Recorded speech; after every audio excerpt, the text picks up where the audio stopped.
Bonjour, mon vieux. Hey, salut la compagnie. Alors, je ne vous cache pas que je suis dans une forme olympique.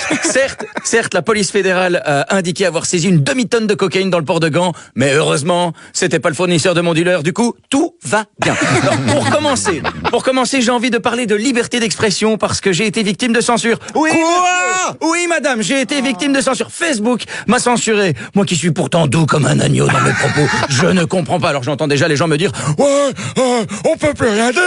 C'était mieux avant. » Calmez-vous et ne sombrons pas dans des raisonnements extrêmes comme celui-là de 1 parce que c'est faux et de 2 de quel avant parlez-vous? Non mais vraiment, si on fait la ligne du temps de la liberté d'expression, honnêtement, on n'a jamais pu autant l'ouvrir qu'aujourd'hui. Regardons en arrière, prenons l'humoriste le plus célèbre de l'Antiquité. Jésus. Non, sérieux, au début de sa carrière, il faisait de la magie, il transformait l'eau en vin, tout le monde le kiffait. Puis quand il s'est essayé à l'humour, c'est parti en sucette. Le mec a quand même été crucifié pour avoir dit « Je suis le fils de Dieu ». Ok, c'était pas sa meilleure vanne, mais de là à le crucifier, c'est peut-être un peu excessif. Moi, ce soir, je monte sur scène, je pourrais dire exactement la même chose. Je suis le fils de Dieu. Au mieux, les gens se diront « Ah, voilà, encore un illuminé ». Au pire, ils se diront « Putain, il est temps qu'il arrête la drogue, PE ». Et ça, jamais. Autre exemple. 17 siècles plus tard, Galilée était en prison pour son célèbre sketch « La Terre n'est pas le centre de l'univers et elle tourne autour du soleil ». Bon, après, le gars, c'était un rebelle. Il a été faire son sketch au Clergé Comedy Club.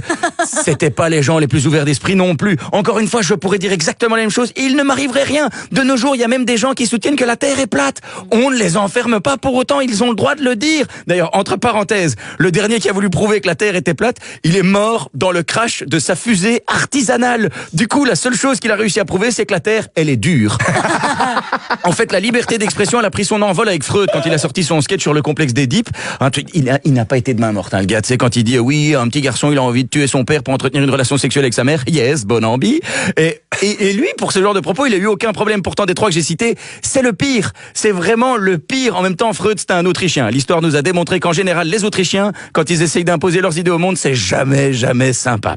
Tout ça pour dire, Facebook a censuré ma dernière chronique en la supprimant de ma page. Bon, je suis un dingue, donc je l'ai repartagé dans la foulée. Là-dessus, quelqu'un m'a dit en commentaire, tes heures sur le service public sont comptées. J'espère bien, je dois facturer, moi, derrière.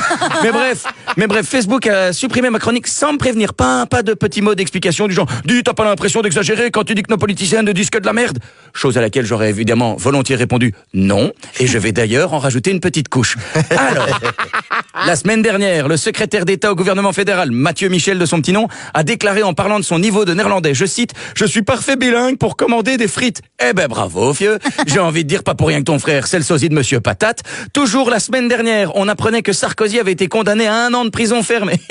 On n'est pas dupe, hein. On se doute bien qu'il n'ira jamais en prison, il a juste été condamné à racheter la carte sortie de prison de Balkany, et à son tour, il ira danser aux fêtes de la musique en faisant des fuck à la justice. En même temps, Sarko en prison, ça coûtera encore plus cher à la France, hein, juste pour le protéger, parce que sinon, sous la douche, il va prendre cher. Il va se retrouver avec un malabar dans son dos qui lui susurrera à l'oreille. Comment tu voulais nettoyer la racaille encore? Comment? À coup de Karcher? Je vais te montrer, moi, c'est quoi un jet. Et pour finir, en Ukraine, un député a été surpris en train de solliciter les services d'une prostituée en pleine session parlementaire. En même temps, s'il y a bien un endroit au monde où on apprend à baiser les gens, c'est bien pendant les sessions parlementaires. Alors, elle est pas belle la vie?